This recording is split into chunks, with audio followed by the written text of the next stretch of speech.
I'm Maya Shella. And I'm her brother, Cole Shella. We are both 10.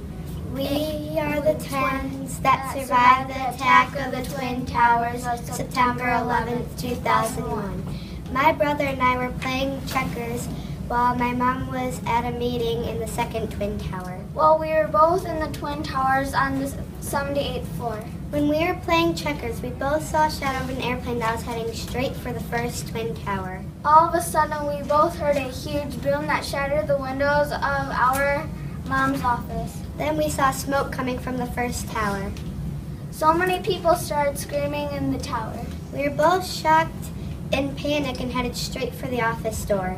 We both heard screaming for help. We started running down the stairs when we heard a voice say, "Run." We both looked up, and we could barely see our mom in the dust. We kept running until we heard another boom that hit the second tower. We just made it out of the building when the first building tumbled down to the ground. Dust filled the air and could barely even see. We both waited for our mom at the front door. She was about to come out when the second tower tumbled on her and all the other people.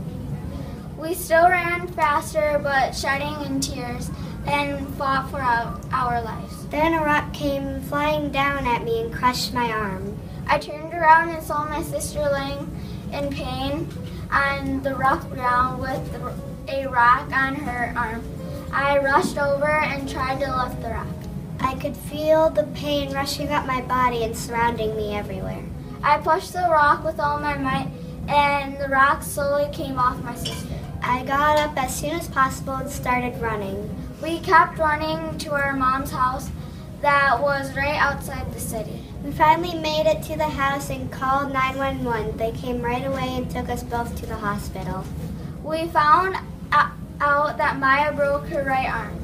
The dangers of the attack of September 11th still haunts everybody and will never be forgotten. Nearly 3,000 people died, 67 British, 260 passengers, and about 18,000 suffered injuries and illnesses related to the collapsed buildings. And that's how we survived the attack of September 11th, 2001.